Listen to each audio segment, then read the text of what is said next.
In 70 AD, the Romans destroyed the Great Temple in Jerusalem and forced the Jewish people into exile, an event that would last for nearly 2,000 years. In that time, the Jews would travel to every corner of the world, adapting and adopting local customs, while still holding out hope for a day when they could return home. That is until the early 1900s, when European anti-Semitism forced many Jews to flee their homes in countries like Russia and Germany. They had nowhere to go except for one, their ancient and ancestral homeland, the land of Israel.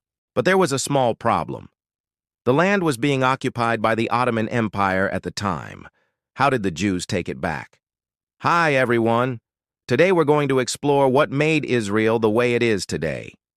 From its origins as a biblical kingdom to its establishment as the modern state of Israel, this is a history of Israel. Part 1. The Origins.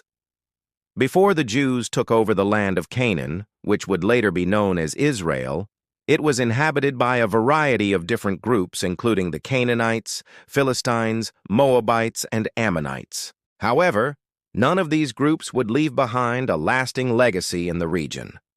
That distinction goes to the Jews. According to the Bible, Abraham is considered to be the founding patriarch of the Israelites. He is said to have migrated to the land of Canaan around 2000 BC with his wife Sarai or Sarah, depending on which version of the story you read, and his son Isaac. Upon arriving in the region, God promised Abraham that he would give the land to his descendants. Now, because of course God can just do whatever he wants, so that's pretty much the end of the story. You can cut the rest of us out of it. But if you want to hear the slightly more secular version, stick around. Abraham's grandson, Jacob, who would later be renamed Israel after he fought with an angel, had 12 sons, each of whom became the ancestor of one of the 12 tribes of Israel. As their population grew, the Israelites began to move into the land of Canaan, settling around the region of Judea and Samaria, also known as the biblical heartland. As they moved in, they began to conquer the Canaanite city-states, incorporating their cultures into their own and establishing settlements throughout the region. By the time the Egyptian Empire began to expand into Canaan, the Israelites had become a formidable force and were even able to overthrow their oppressors, establishing a monarchy in the region. The first king of Israel was Saul, who ruled over the Israelites from around 1020 to 1000 BCE.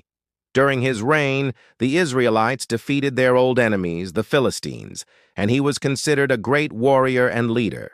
But after angering God and losing his kingdom to the neighboring kingdom of Judah, Saul killed himself rather than face the shame of defeat. Saul was succeeded by David, the second king of Israel, who is arguably the most famous figure in Jewish history. While he is best known for defeating the giant Goliath, his reign was also marked by military victories over the surrounding kingdoms.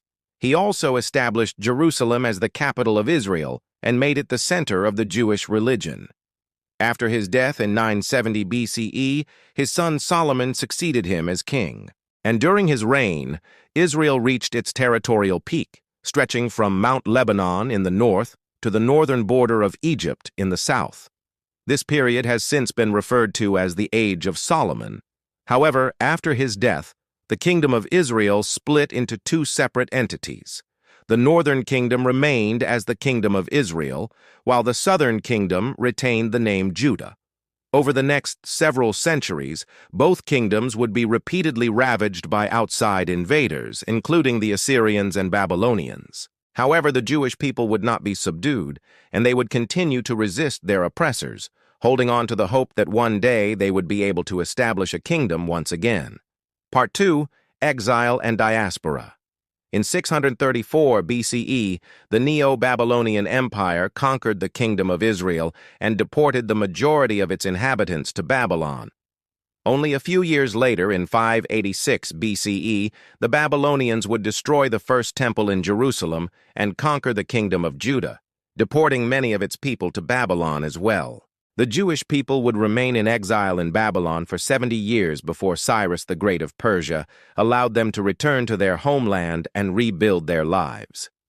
This would mark the beginning of the Persian period in Jewish history, which lasted until the arrival of Alexander the Great in 332 BCE.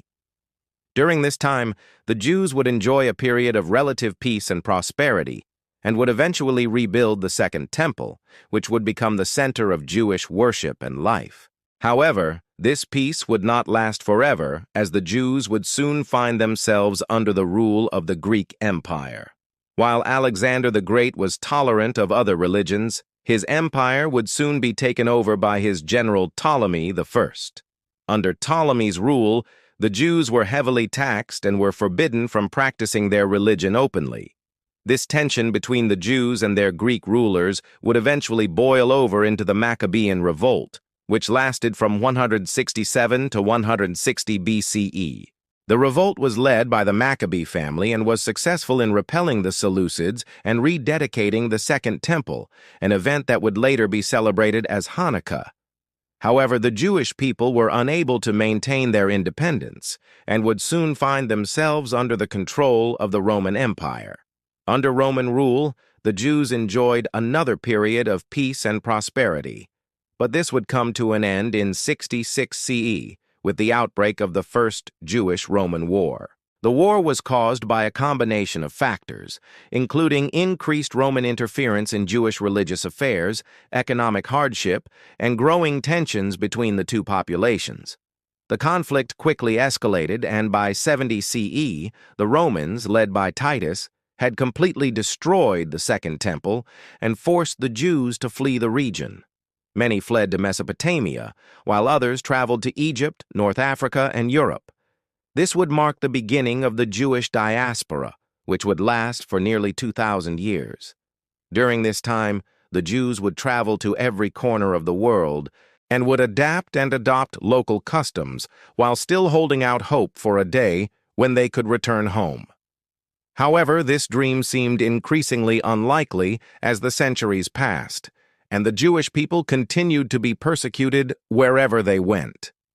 Part 3. Zionism and the Modern State of Israel.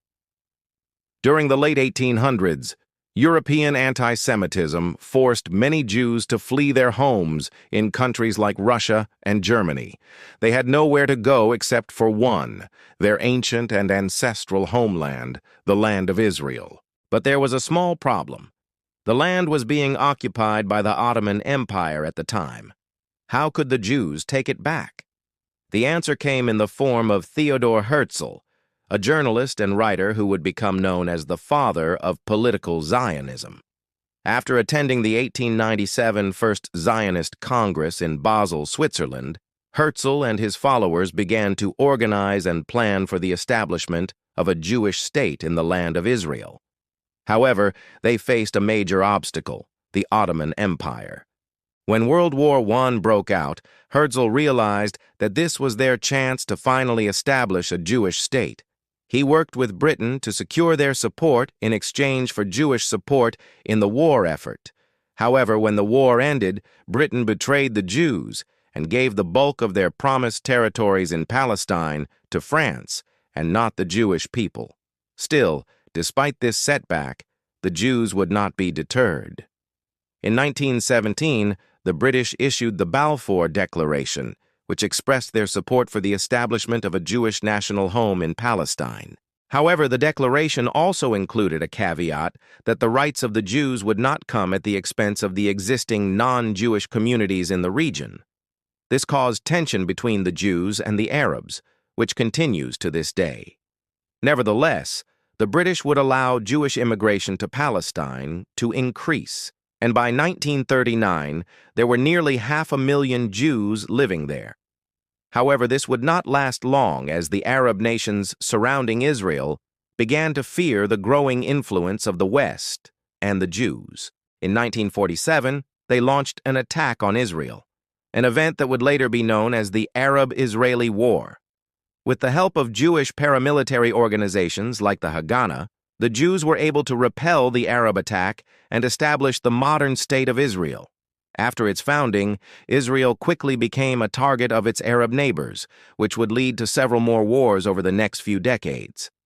In 1956, Israel invaded the Gaza Strip and the Sinai Peninsula after a series of attacks by Egyptian forces. In 1967, Israel fought the Six-Day War against Egypt, Syria, and Jordan. And in 1973, Israel fought the Yom Kippur War against Egypt and Syria. Despite these conflicts, Israel has managed to maintain its independence and has become a thriving democracy and high-tech hub. It is now home to over 8 million people, including Jews from all over the world. So that's a brief history of Israel, from its origins as a biblical kingdom to its establishment as the modern state of Israel. Do you know any obscure history facts about Israel that we didn't cover here? Let us know in the comments below. And don't forget to like and subscribe for more history.